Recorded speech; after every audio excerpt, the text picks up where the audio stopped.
दिवाळीचा फराळ बनवायला घेताय त्यामध्ये शेव तर बनवणारच। शेव खमंग व कुरकुरीत होण्यासाठी काही महत्त्वाच्या टिप्स मी आज तुमच्याबरोबर शेअर करणार आहे, त्यामुळे व्हिडिओ शेवटपर्यंत पहा आणि जर आवडला तर लाईक नक्की करा। दिवाळी फराळ म्हटलं की लाडू, चिवडा, चकली, करंजीच्या बरोबर शेव ही हवीच ना। बरेच वेळा शेव बनवताना ती थोडी कडक किंवा चिवट किंवा मऊ पडते। शेव जर छान कुरकुरीत झाली नाही तर फराळ करताना मजाच येत नाही। तसेच जर फराळाच्या ताटासमोर आपल्याला चकली, चिवडा, शेव असे पदार्थ आले की पहिल्यांदा आपण शेव, चकली किंवा चिवडा खातो, गोड पदार्थ नंतरच खातो। मग शेव बनवताना काही सोप्या टिप्स जर लक्षात ठेवल्या तर अगदी 100% आपली शेव मस्त छान कुरकुरीत अशीच होते। त्यासाठी काही टिप्स दिल्या आहेत, त्या नक्की वापरा। पहिली, बेसन वापरून शेव बनवताना बेसन हे ताजे असावे, म्हणजे ताजे दळलेले बेसन घ्यायचे, खूप जुने झालेलं बेसन पीठ वापरायचं नाही।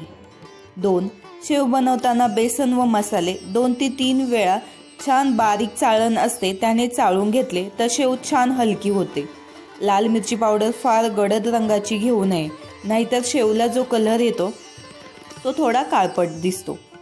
3, शेवमध्ये ओवा, लवंग किंवा मिरे घालणार असेल तर आधी बारीक कुटून घ्या, मग चाळून घेऊन वापरा, किंवा जाड कुटलेले असेल तर पाण्यात थोडा वेळ भिजून ते पाणी गाळून आणि मग वापरा, जेणेकरून तुमची शेव छान पडली जाईल।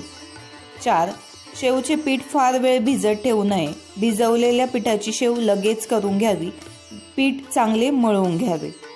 5, शेवचं पीठ फार पातळ किंवा घट्ट नसावं, पीठ सैलसर असेल तर शेव करताना गुठळ्या होतात, किंवा पीठ घट्ट झाले तर शेव करताना हात दुखून येतात, म्हणून पीठ नीट भिजवून घ्यावे।